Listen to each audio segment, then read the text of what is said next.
Culture is integral to every society and is one of the things in which a society is identified by. The Enugwu Ngwo Cultural Festival is an artistic festival that unites people together. During this festive period, sacrifices are made to the Odo Masquerade in appreciation of its blessings to the locals. People come to it in thankfulness and also make new promises to the masquerade for it to give them more blessings.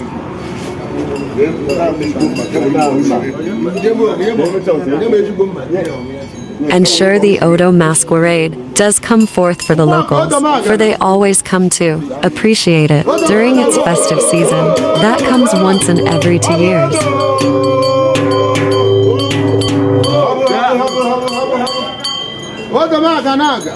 The titled man who acts as the chief priest of the masquerade thanks the masquerade on behalf of Odo Ngwo, who wants his path to be smooth.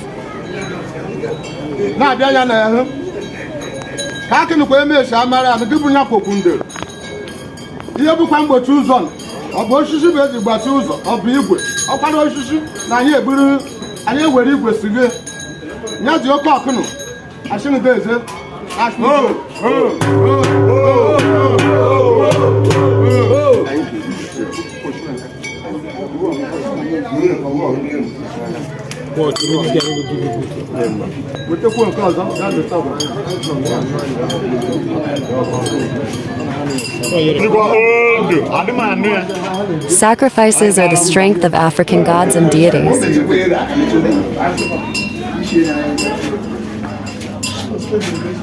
And the locals sure feed them with blood.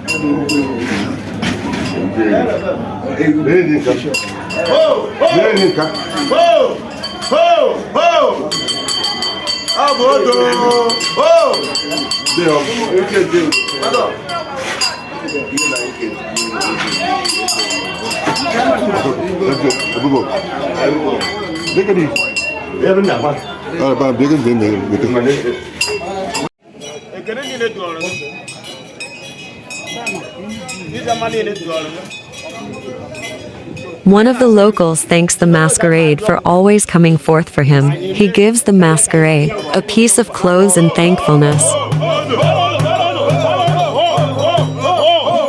He gives testimony how the masquerade saved him from the schemes of the enemy when he was shot in the dream.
Another of the locals comes to appreciate the masquerade for its blessings to him.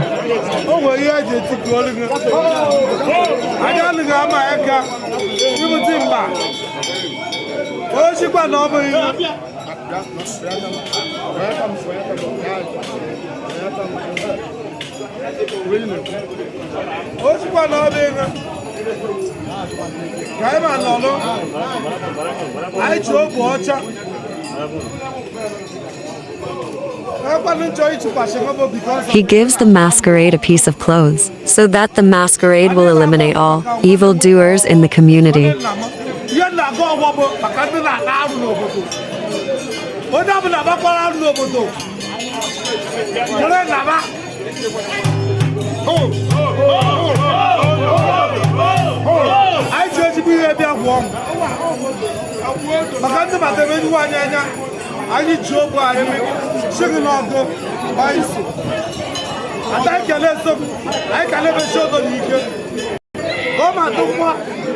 The natives sure have so much faith in their Odo masquerade.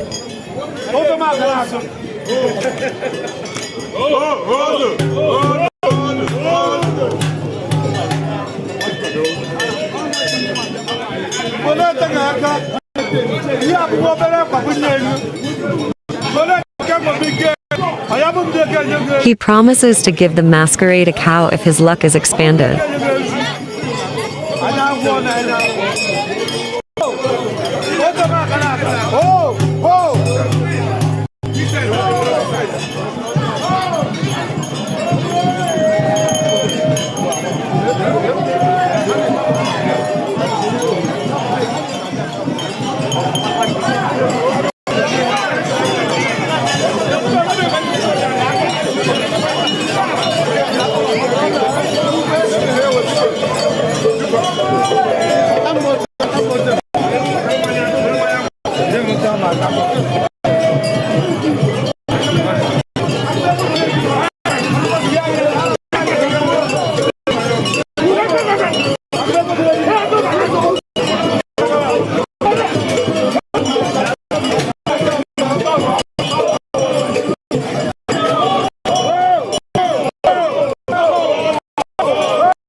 The ritualistic killings and pouring continue. The masquerade must be strengthened to carry out the requests and prayers of the people.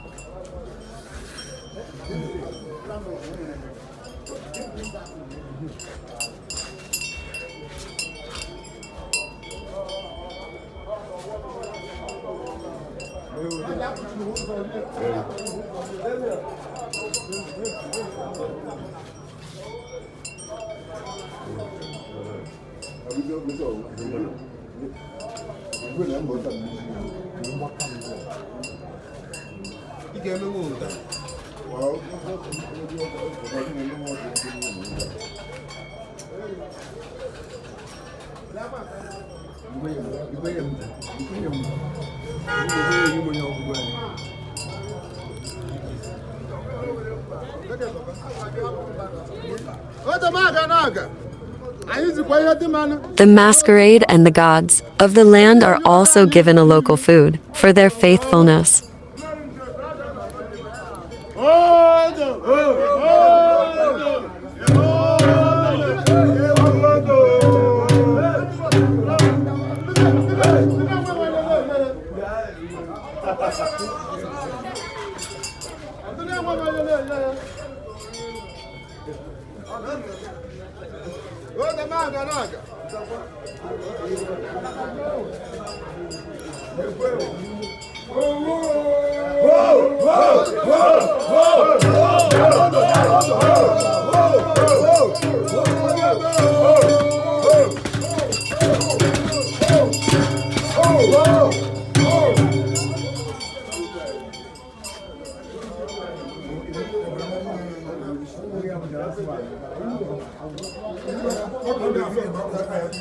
After some portion of the food is given to the masquerade and the gods, the locals go ahead to eat the food. Is celebration and happiness.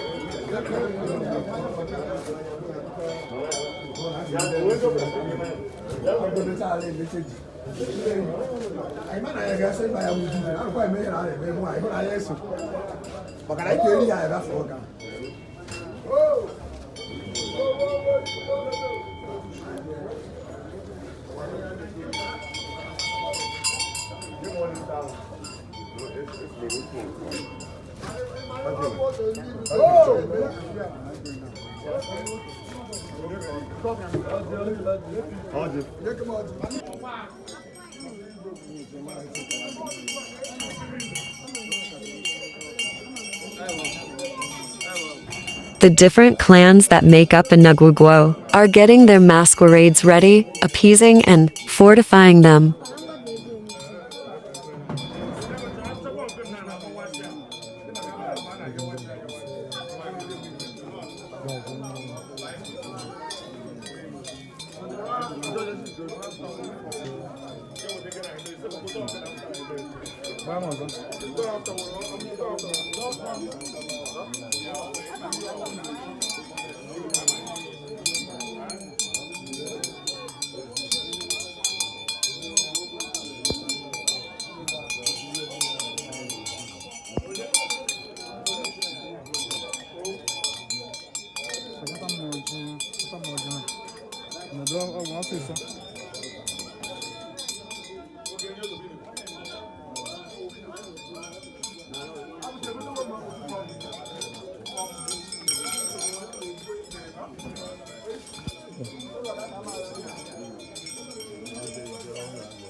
The chief priest of the masquerade makes some prayers, appeasing the masquerade and the gods of the land.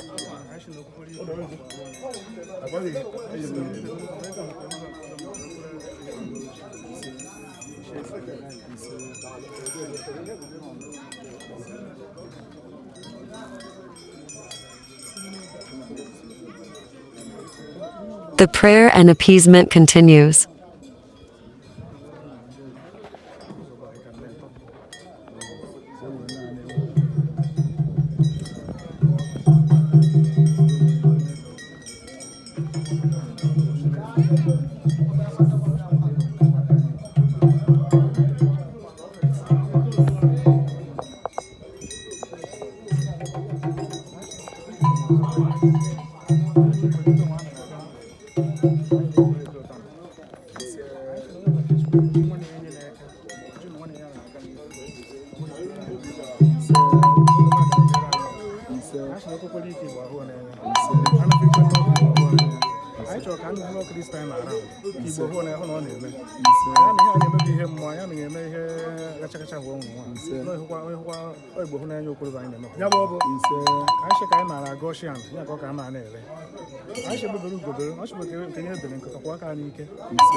The prayers are climaxed at the shrine of the people.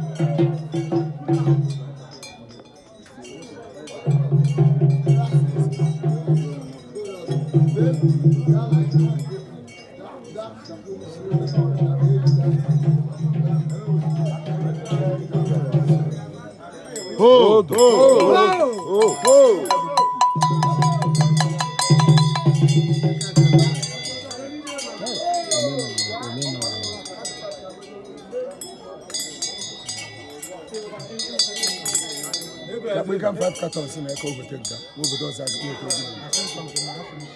Okay.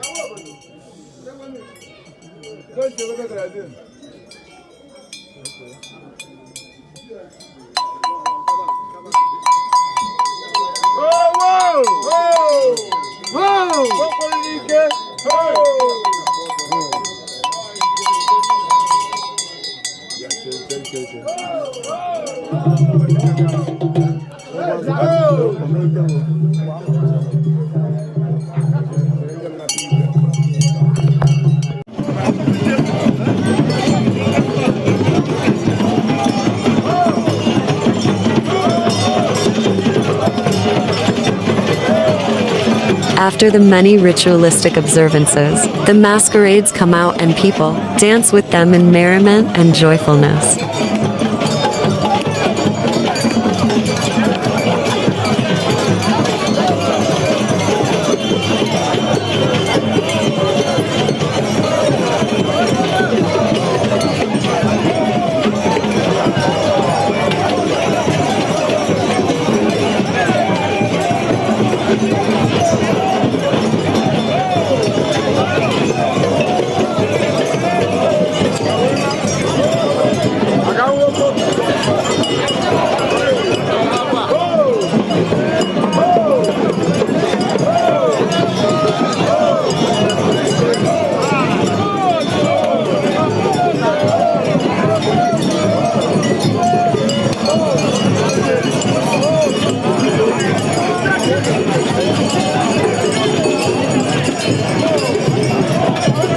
People came out en masse for the festival,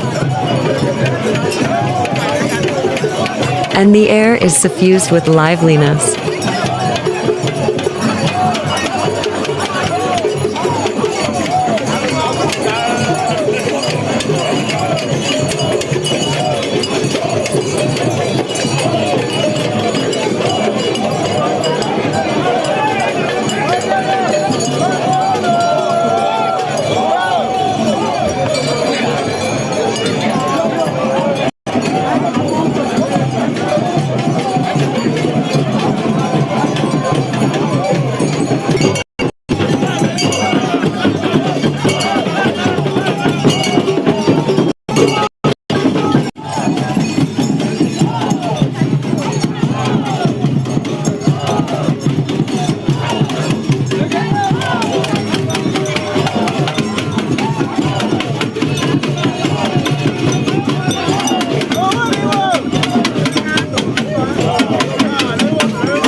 Odo Ngwo niile na-eme anyị bụ ndị Enugwu Ngwo na-ada odo nke anyị tanụ odo anyị bịara ọzụzụ ashwa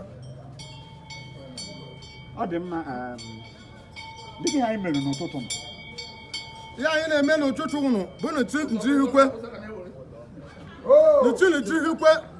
nsanye sifụkwa izirizi adawa ya bụ izirizi na-ada be anyị na-agọsara wụọ eme n'ọnụ gbakana m mgbe i bidoro mewe odo na ndụ odo m aga aya m dị 17 na afọ na ntanụ mana ọ mgbe m fụtara ụwa afụtakwa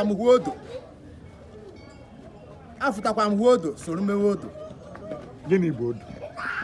Odo m aga ọ bụ okpe akịrịka ọnọbụ onye nọrọbe onye ọzọ ọkụ na-ama mma n'anya ya bụ ihe bụ odo ọ dabere ebe n'osimiri ndị ahụ na-ede eji eme odo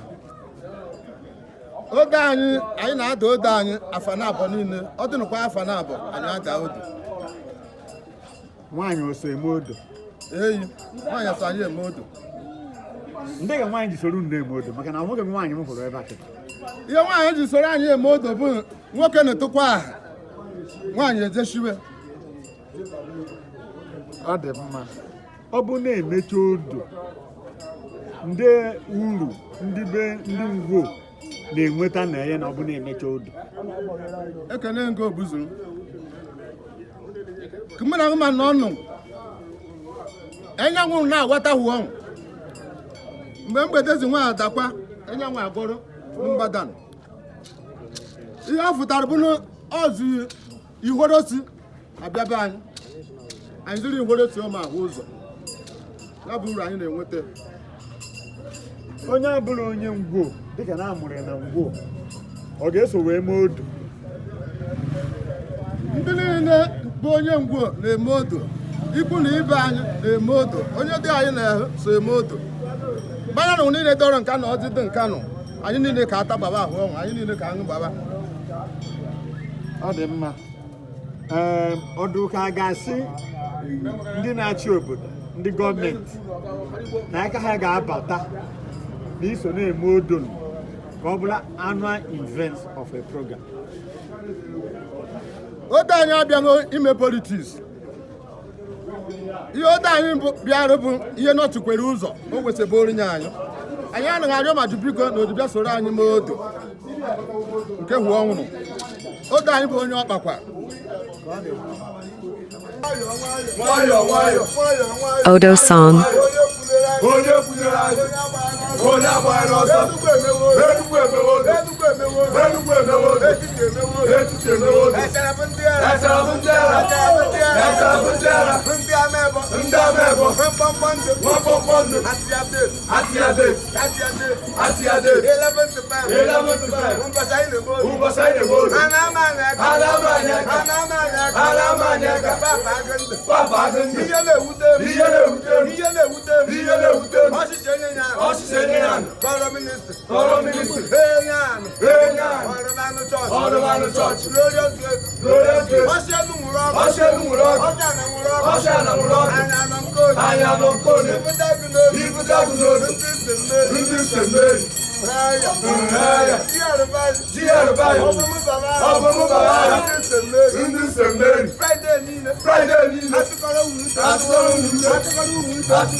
The song is sure aesthetic.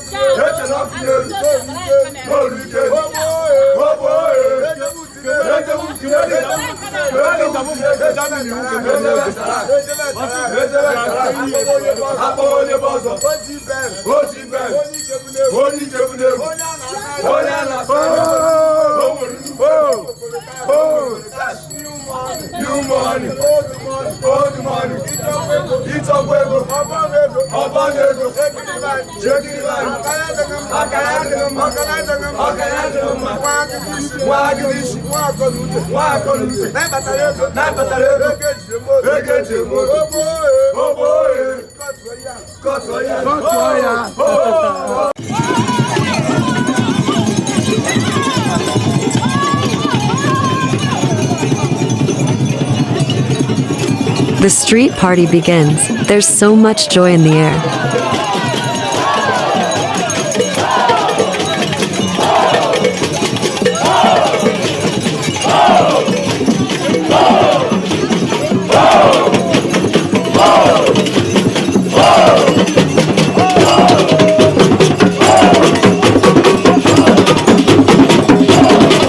Males and females are jubilating.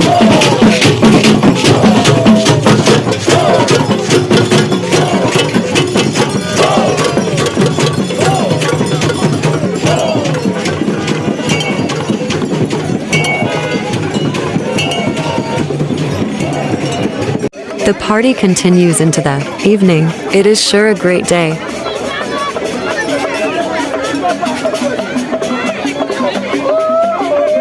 And into the next day. It is a 2 days event.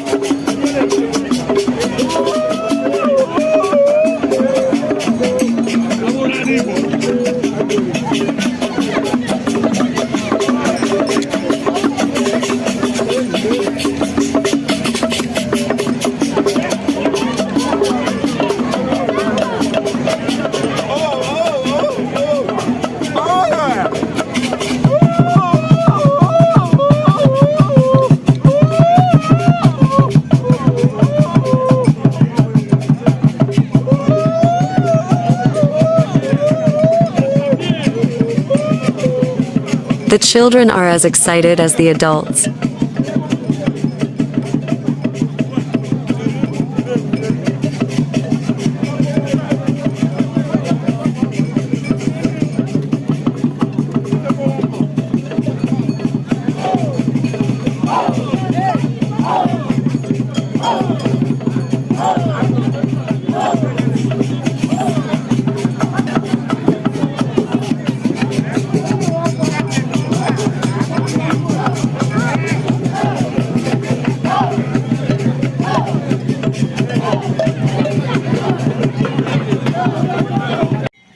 Biko ka anyị mara maka Odo na-eme taa. Odo na-ehuru a na-eme amụkwara m Okay. na obodo Odo ehe ụchọ ọgwụ BP ya bịa ndị nna nna anyị hara anyị si na ọrụ na-echi anyị n'aka anyị bụ ụmụ aka na-achị na anyị ka a na-eme a na-emechi ike agbụghị aka eme onye obodo ejikwa ego eme Odo abụghị ihe eji onye na-enwe ego anaghị eme Odo and Odo na-eweta ihe eji eme ilekwa anya n'ọrụ Odo niile ihe yikwuwe ego bụ ejigote ya niile yikwuwere ji yikwuwere ọkụkọ yikwuwere esi yikwuwere ego bụ eji eme Odo ihe abụ ihe ndị nna nna anyị ma akịsị nna anyị bụ ka ya maji ndị a ndị anyị ka a na-eme ya na na-ede n'ihu ekerekwa enwe uru